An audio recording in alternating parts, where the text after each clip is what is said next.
오늘은 요한복음 10장 10절 말씀을 가지고 넘치는 생명이라는 제목으로 하나님 말씀 생각해 보도록 하겠습니다. 우리가 신앙생활을 하는데 코로나에 약 3년의 기간을 이렇게 보내고 있습니다. 그런데 교회들이 모두 다 흔들흔들, 그리고 우리의 신앙이 허물어지고 그런 일이 발생하고, 또 이 세상을 살아가면서 예수님을 믿으면 자유와 기쁨과 평안을 누린다고 하는데, 세상 사람들도 똑같이 미워하고 시기하고 두려워하고 염려하고 절망하고 좌절하고 우울해하고 그래집니다. 그 원인이 어디에 있을까요? 그 이유가 무엇인지에 대해서 오늘 요한복음 10장 10절이 말씀을 해 주실 뿐만 아니라 그것을 어떻게 극복할 수 있는지, 그것에 대해서 우리에게 명확한 답을 주고 있다고 생각합니다. 요한복음 10장 10절은 예수님께서 이 세상에 오신 목적, 다른 말로는 우리가 예수님을 믿는 목적, 똑같은 이야기겠지만 예수님께서 이 땅에 오신 목적이 무엇인가를 말씀하고 있습니다. 그것은 양으로 생명을 얻게 하고 더 풍성히 얻게 하는 것이다. 예수님께서는 생명을 가지고 오십니다. 그래서 십자가에서 죽으실 때 우리의 죄를 해결하시고, 그 다음에는 부활하심으로 생명의 근원이 되십니다. 나는 부활이요 생명이니, 그것을 보여주시고 믿는 모든 사람들에게 사랑하셔서 부활의 생명을 다 주십니다. 그래서 생명을 얻고 그것을 마음껏 누리도록, 얻는 것으로 마치지 않고 끝나지 않냐고 풍성하게 누리고 또 영원토록 누리도록 해주시는 것이 되겠습니다. 그러면 이 하나님께서 예수님을 통해서 우리에게 주시는 이 생명, 이 넘치는 생명, 이 풍성한 생명은 도대체 누구에게 주는 것인가? 오늘 말씀을 보면 양들이다, 이렇게 말씀하셨습니다. 그러면 그 양이라는 게 누구냐 하는 것이죠.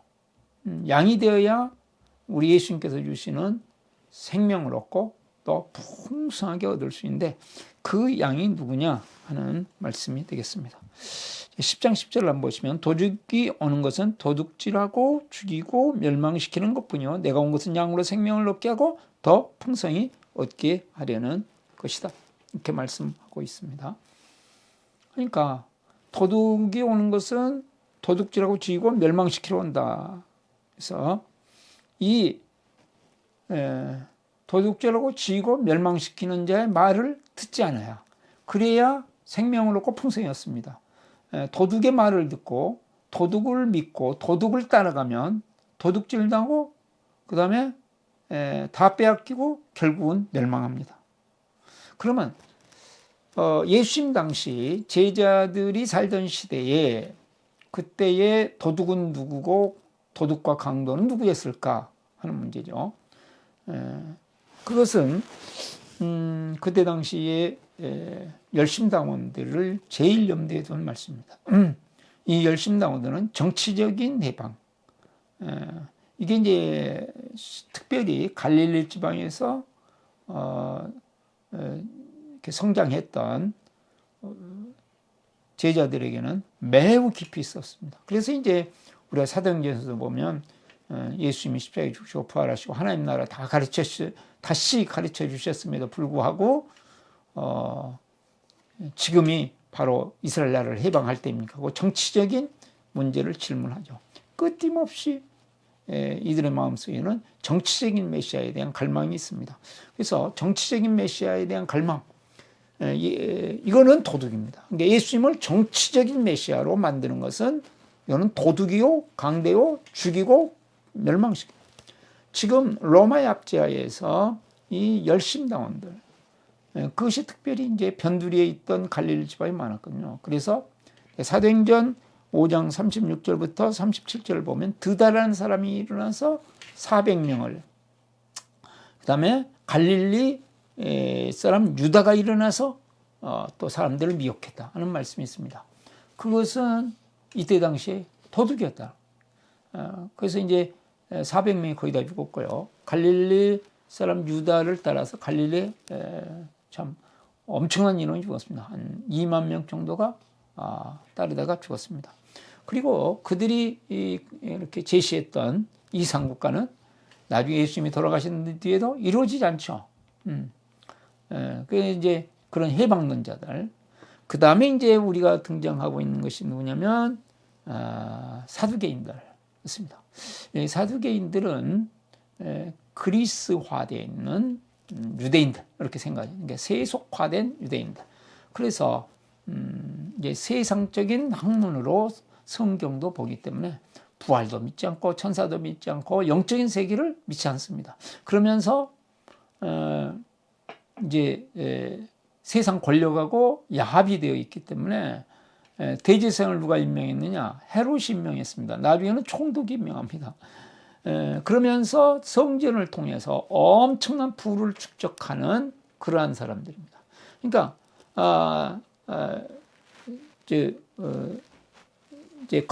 겉으로는 대제사장 상당히 잘 믿는 것 같이 보일 수 있지만 뭐 세상의 학문으로 완전히 세상의 철학으로 세상의 이념으로 세상의 사상으로 그냥 충만해가지고 하나님 말씀을 실제로는 하나님 말씀으로 믿지 않는 사람들, 세속주의자들, 그런 사람들이죠. 세상의 것들만 추구하는 사람들. 또 한 종류의 도둑이 있습니다. 그들은 상당히 경건하고 하나님 말씀을 철저히 지키는 것 같고 하나님 앞에 순종하는 것 같고 또 거룩한 삶을 모토로 하고 그렇게 살아가는 사람들, 그 사람들이 바리새인들입니다. 경건한 율법주의자들. 이들도 도둑입니다. 예수님은 계속해서 말씀해 주신 거죠. 그때 당시에 정치적인 해방론자들. 저는 세상의 문화 속에서 마음껏 세상을 누리며 살자고 하는 세속주의자들 또는 경건한 율법주의자들, 이런 자들이 도둑이었습니다. 그들의 말을 듣지 않는 자가 양입니다. 그들의 말을 듣고 그들을 따라가면 예수님을 따를 수 없습니다.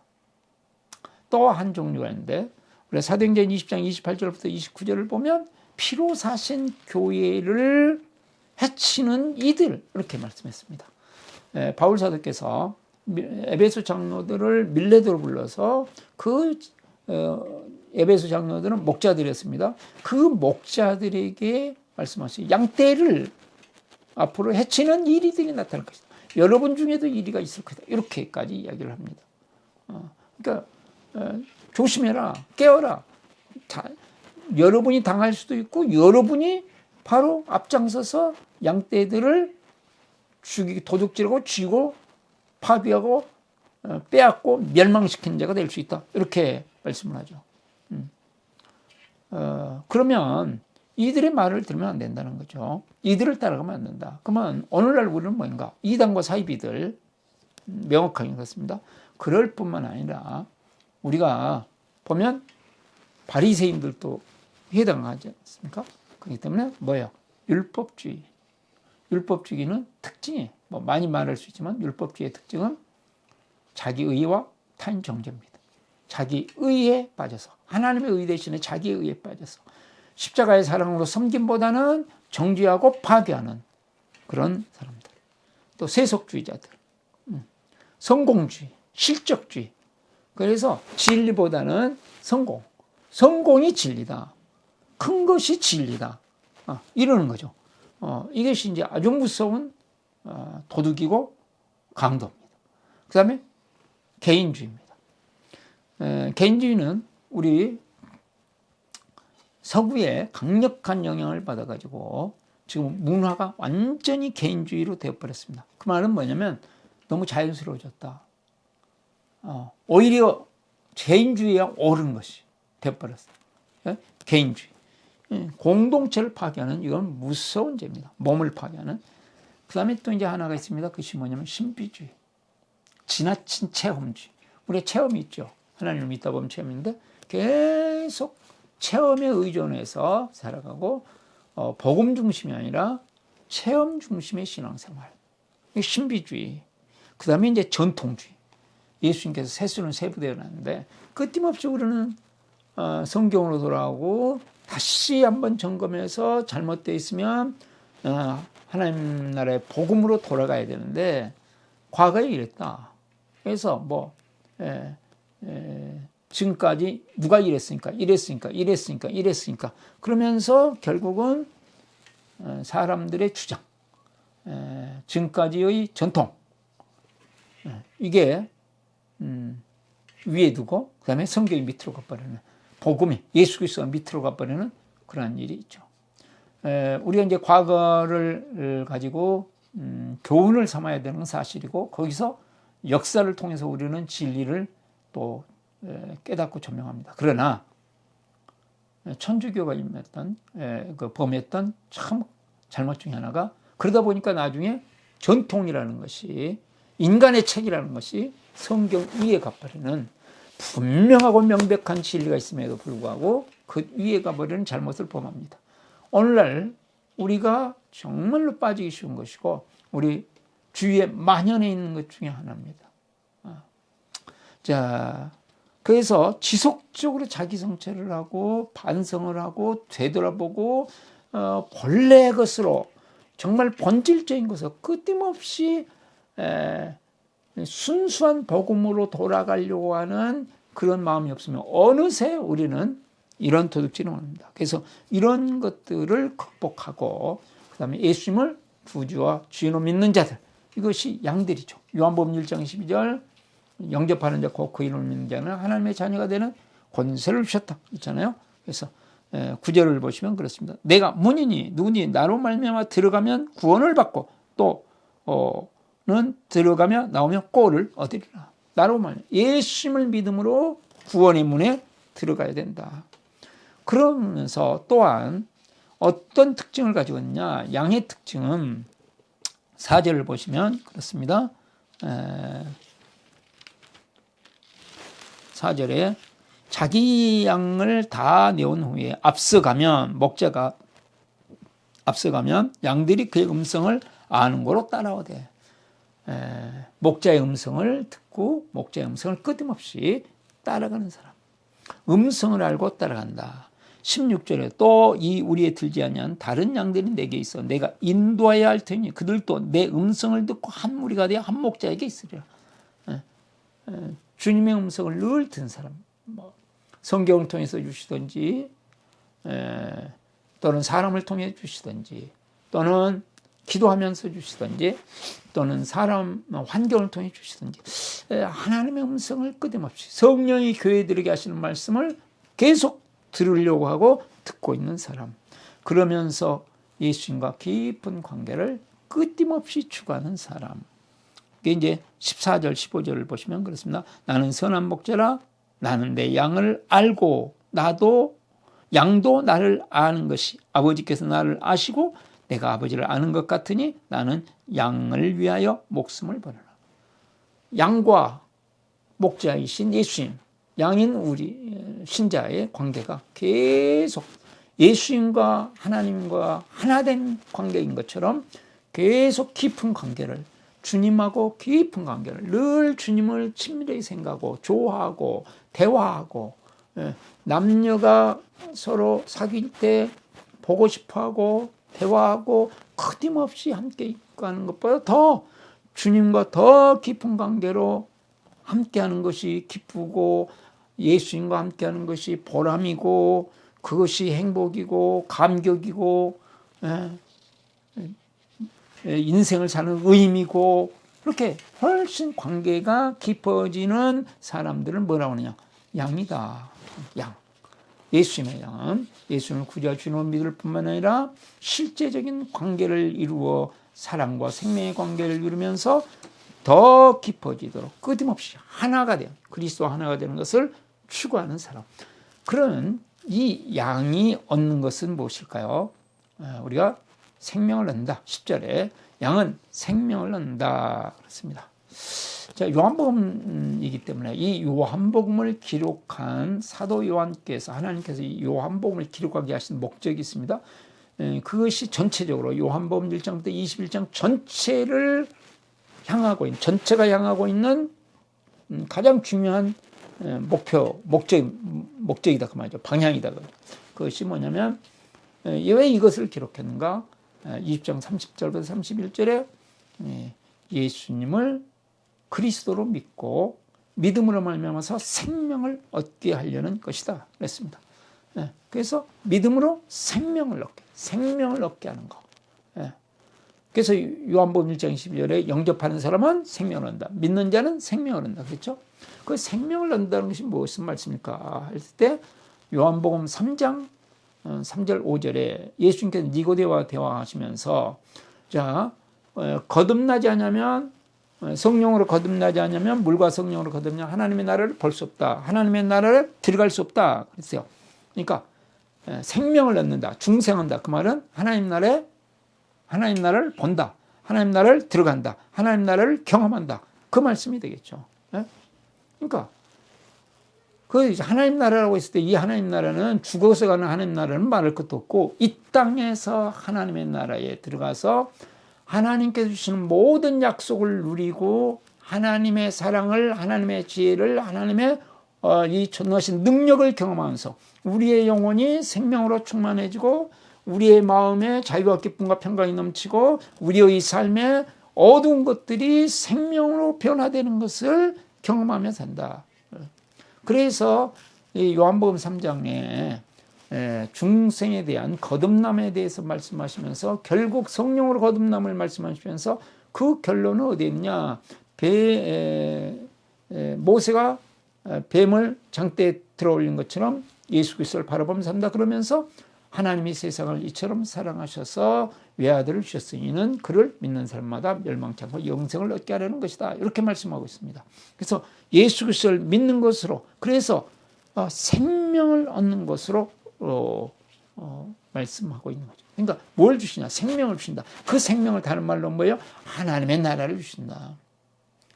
이 땅에서 하나님의 나라를 경험하게 만드시고 누리게 만드시면서 또한 영원한 하나님의 나라에 들어갈 수 있는 길, 준비할 수 있는 자로 살아가도록 만드신다는 것입니다. 그런데 우리가 이 양이 넘치는 생명을 얻기 위해서 필수적으로 필요한 게 있습니다. 필수적으로 필요한 것이 무엇이냐 하면 그것은 양에게는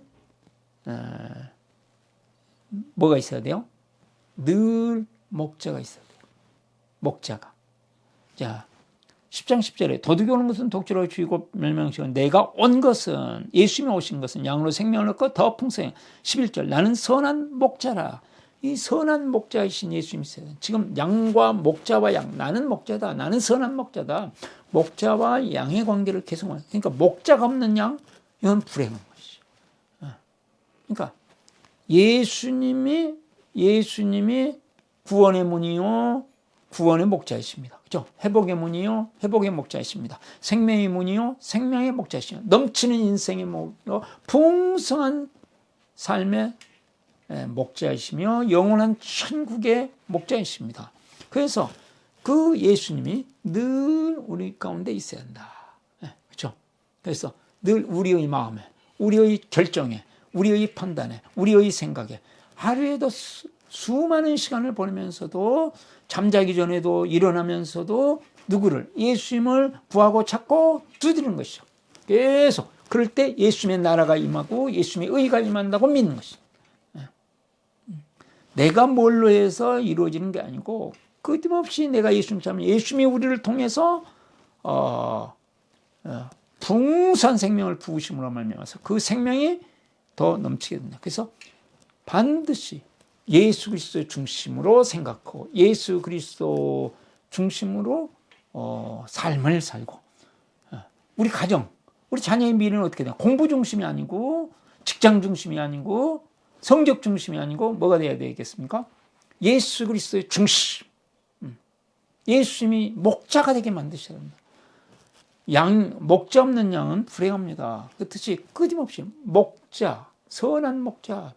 이리가 온다 해도 나를 지켜줄 수 있고 어떤 위험 속에 사망의 음침한 골짜기를 들어갈 때도 지팡이와 막대기는 나를 안위해 주시는 나의 목자, 원수들 앞에서 상을 베풀어 주시는 나의 목자, 그 목자와 함께 있어야 양은 생명을 얻고 풍성한 생명을 누릴 수가 있습니다. 또한 여기서 보면 양은 혼자 가지고 되는 게 아니고 양들이어야 됩니다. 양무리가 됩니다. 양무리가 돼야 된다. 양들. 자, 10절 말씀을 보시면 도둑이 온 것은 도둑질하고 죽을 멸망시킬 뿐이요 내가 온 것은 양으로 생명을 얻고 더 풍성히 얻게 하려는 것이다. 했을 때 요 양이 뭐냐? 양들입니다. 양들. 네, 11절에도 나는 선한 목자라 선한 목자는 양들을 위하여. 양들을 위하여. 자, 그 다음에 12절에 싹구는 목자가 아니요 양도 제 양이 아니라 이리가 오는 것을 보면 양을 버리고 달라는 이리가 양을 물고 또 해치느니라. 이때도 양들입니다. 본래가. 그 다음에 13절에도 보시면 달라는 것은 그가 싹꾼인 가닥에 양을 돌보지 아니하나. 여기서도 그냥 양 한 마리 아닙니다. 본래는 양들입니다. 14절에도 서는 내 양을 알고 양들, 여기서 다 본래 예수님께서 말씀하실 때는 양들이라고 말씀하셨습니다. 15절에도 양들입니다. 본래는 양들. 자, 16절에 이게 분명히 나왔는데 또 이 우리에 들지, 지금 양 한 마리가 아닌 거죠. 우리이기 때문에 우리에 들지 않은 다른 양들이 있어요. 다른 양들도 있는데 내가 인도하여 할 때 내 음성을 또 한 무리가 되어 한 목자에게 있어요.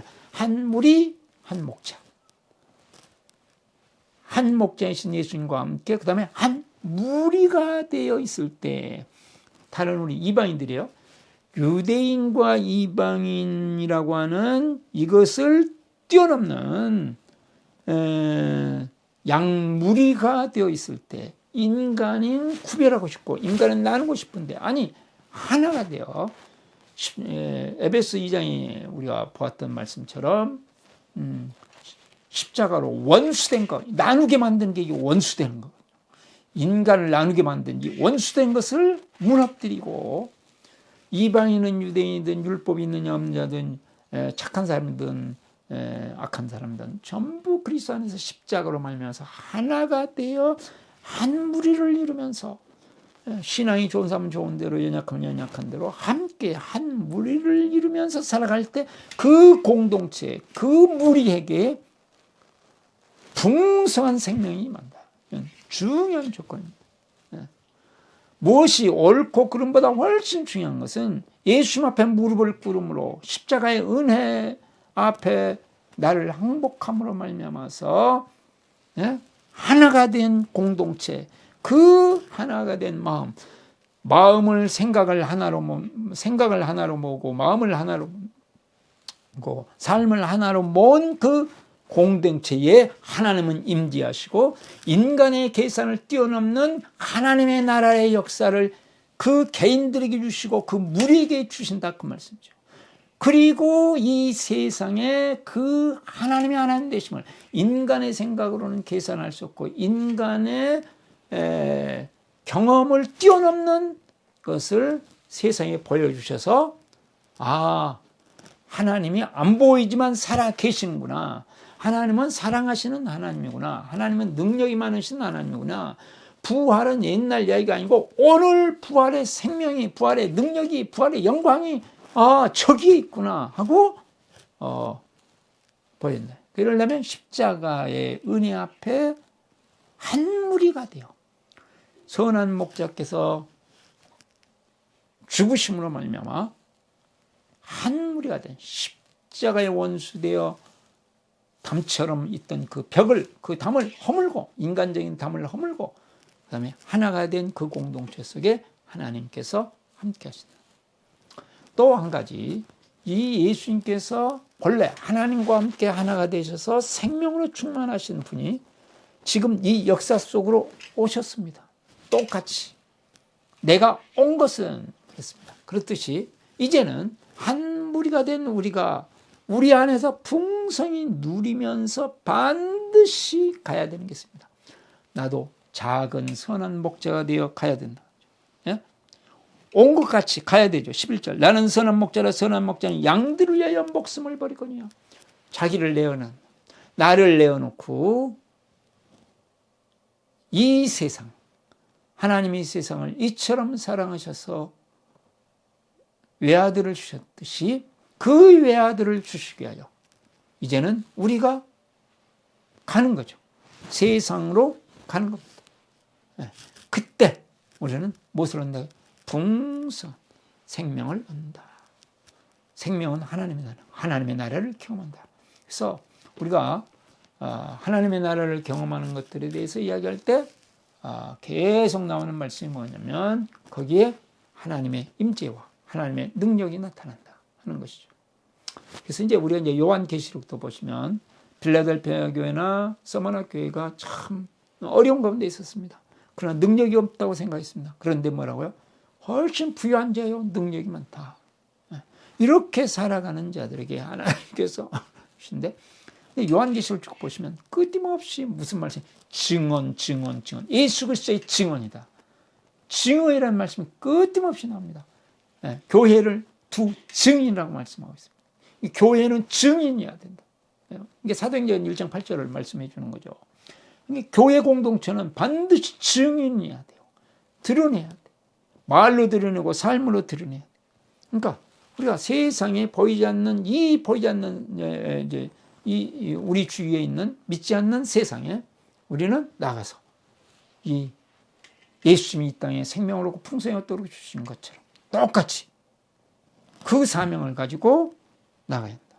그러니까 우리가 이미 하나님의 나라가 임했고 아직 임하지 않은 영원한 하나님의 나라 속에서 기다리면서 우리는 살아가는 동안에 자, 하나님의 나라를 경험하고 하나님의 나라를 보여줘야 됩니다. 그것이 이제 마태복음 4장에 가서 보면 23절, 24절 말씀에 천국 복음을 가르치시고 예수님이 천국 복음을 선포하시고 천국 복음을 체험시키고 치유하고 회복시켜 주시는 겁니다.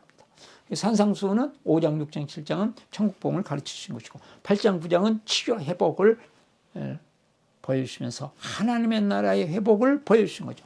그러니까 치유와 회복을 통해서 똑같이 마가복음 16장 17절 18절 믿는 자의 이런 표적이 따르리니 믿는 자들의 어떤 표적이 있습니까? 새 방언을 말하며 말이 달라집니다. 하나님 나라의 말을 병들에게 손을 얹으면 낫고 이런 놀라운 치유와 회복의 역사가 신자들을 통해서 나타난다. 귀신들이 쫓아나고 전부 예수님이 하셨던 마태복음 4장 23절 24절 말씀이 그대로 이루어진다. 그런데 그것이 어느 때 이루어지는가? 그 이유는 16장 19절 20절에 나왔습니다. 복음을 전파할 때 이런 믿는 자들이 나타나는 표정. 그러니까 풍성하게 그리스도를 머리로 하는 그리스도의 몸인 공동체, 십자가와 부활의 복음을 핵심으로 하고 넘치도록 하는 복음 공동체, 이 죄와 사망으로 충만한 세상에 이 구원하기 위하여 이 세상을 회복시키기 위하여 복음을 전하는 사명 공동체, 그렇게 되었을 때에 넘치는 생명이라는 것은 우리가 꿈꾸는 어떤 것들보다 더 풍성한 삶, 그것을 예수님께서 실제적으로 복음서에서 보여주셨죠. 풍랑을 잔잔하게 하시고 38년 된 병자, 인생의 영적, 정신적, 육체적 파탄이 왔던 자를 회복시켜 주시고 나면서부터 시각장애인이 되었고 보이지 않던 자에게 빛을 주고 완전히 회복시켜주고 사람들로부터 완전히 소외돼서 참 불행한 삶을, 소외된 삶을, 억눌린 삶을 함께 하지도 못하는 끝임없는 저주스러운 삶을 살아가는 나병 환자들을 회복시켜 주시고 모든 자들에게 죽은 나사로를 살려주시고는 치유 회복의 역사를 이루시되 똑같이 이 드라마틱한 하나님의 세계를 경험하시. 이게 풍성한 생명입니다. 이런 생명을 경험하게 하신다. 그러니까 우리가 예수님을 정말 내 개인적으로도 주님을 늘 가까이 하고 늘 사모하고 또한 양무리를 이루고 생명의 양무리를 예수님과 함께 예수님 없이 안 됩니다. 그런 생명의 공동체를 이루고 또한 다른 사람들에게 예수 그리스도를 드러내는 말과 삶으로 드러내는 삶을 살아갈 때에 하늘 문이 열려지고 예수 그리스도의 이름이 나타나서 마가복음 16장 10절 18절이 우리의 삶이 되어지고 하나님의 나라가 이 땅에 이루어지는 것을 우리가 보고 그 일에 사용받고 그 가는 길에는 좁은 길입니다. 그렇기 때문에 엄청난 어렵고 힘들고 넓은 길이 아니기 때문에 그러나 어떠한 고난과 손해가 있어도 우리가 붙잡아야 될 메시지이다. 이것이 우리가 나아가야 될 방향이고 삶이다. 예수님으로 말미암아서 양무리 안에서 주님이 주신 사명 붙잡고 하나님의 나라를 무엇인지 풍성하게 경험하고 풍성한 생명을 누리는 은혜가 있기를 축복합니다. 은혜가 많으시고 사랑이 많으신 하나님 아버지, 예수님께서 이 세상에 오신 목적은 양들이 생명을 얻고 풍성히 얻게 하려고 오셨다고 했는데, 주님, 저희들이 정말 이제 선한 목자이신 예수님, 생명을 주고 풍성히 주시는 넘치는 삶을 주시는 그 예수님을 최고의 가치로 여기고 또한 예수님을 중심으로 한 생명의 공동체, 사랑의 공동체를 이루면서 이 복음을 드러내는 아름다운 삶을 살아가서 이 세상이 얻지 못하는 하나님의 놀라운 세계를 경험하고 누리고 증거하는, 그래서 감사와 감격 속에 살아가는 저희들 되게 하여 주시옵소서.